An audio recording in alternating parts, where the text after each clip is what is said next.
দেখেন, আমেরের জীবনে অনেক বড় স্বপ্ন ছিল। সে হজ করতে যাবে, সে কাবাগর তাওয়াফ করবে, এটা তার স্বপ্ন ছিল। এবং গত পরশুদিনই তার হজের ফ্লাইট ছিল। সে যখন এয়ারপোর্টে আসলো, পাসপোর্টে নিরাপত্তাজনিত কিছু সমস্যার কারণে তাকে একটু দাঁড় করিয়ে রাখা হলো। সমস্যার সমাধান যখন হলো, তাকে যখন ছেড়ে দেওয়া হলো, তখন আসলে অনেক দেরি হয়ে গেছে। কারণ আমেরের সাথে অন্যান্য যে হজ যাত্রী, তারা এতক্ষণে বিমানে উঠে গেছে এবং বিমানের দরজা ভিতর থেকে বন্ধ করে দেওয়া হয়েছে। তখন সেই এয়ারপোর্টের অফিসাররা সেই পাইলটের সাথে কথা বললো, পাইলটের সাথে যোগাযোগ করলো, পাইলটকে বলল যে দেখেন, একজন হজ যাত্রী নিরাপত্তাজনিত কিছু সমস্যার কারণে বিমানে উঠতে একটু দেরি হয়ে গেছে, তাকে একটু বিমানে উঠিয়ে নেন। সে বিমানে উঠতে পারে নাই। তখন পাইলট স্পষ্ট বলেছে, যেই বিমানের দরজা একবার বন্ধ হয়ে গেছে, সেই বিমানের দরজা দ্বিতীয়বার কারোর জন্য আর খোলা হবে না। কথা বলে পাইলট বিমানটা আকাশে ফ্লাই করলো। সেই অফিসাররা তখন আমেরকে বুঝাইতেছে, দেখো বিমান তো চলে গেছে, তুমি আর যেতে পারবে না, তুমি বাড়িতে চলে যাও, নেক্সট টাইমে তুমি হজে যাওয়ার জন্য ট্রাই করো। তখন সে আমাদের মুসলিম ভাই, সে হজ যাত্রী, সে কি বলেছে জানেন? সে বলেছে, আমি আমার রবের উপর পরিপূর্ণ তাকওয়া রাখলাম, আমি আমার রবের উপর পরিপূর্ণ আস্থা রাখলাম, আমি হজ করেই বাড়িতে ফিরবো, হজ না করে আমি বাড়িতে ফিরবো না।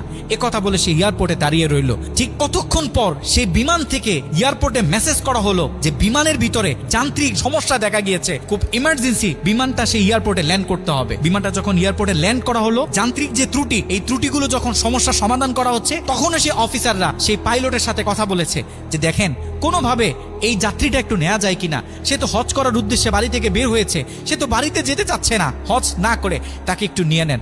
তখনও সে পাইলট বলেছে যে না। কথা বলে সে পাইলট আবারও বিমানটা আকাশে ফ্লাই করালো। তখনও সে অফিসাররা আমেরকে গিয়ে বোঝাচ্ছেন। আমের তখনও বলতেছে, আমার রবের উপর আমার পূর্ণ আস্থা আছে, আমি তো আমার রবকে চিনি, সে আমাকে হতাশ করবে না, সে আমার মনের আশা রাখবে, আমি হজ করেই বাড়িতে ফিরবো।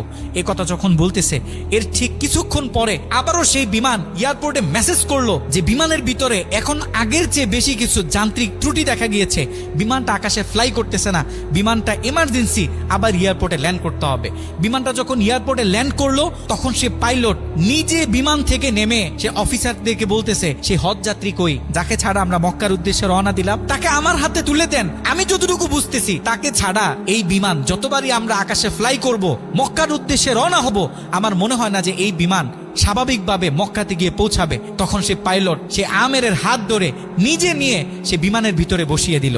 দেখেন, আল্লাহ পাক তো স্পষ্ট বলতেছে, ওয়ামাই ইয়াতাওয়াক্কাল আলাল্লাহি ফাহুয়া হাসবুহ, যে আমি আল্লাহর উপর তাওয়াক্কুল করবে, তার জন্য আমি যথেষ্ট, যত বড় বিপদ হোক।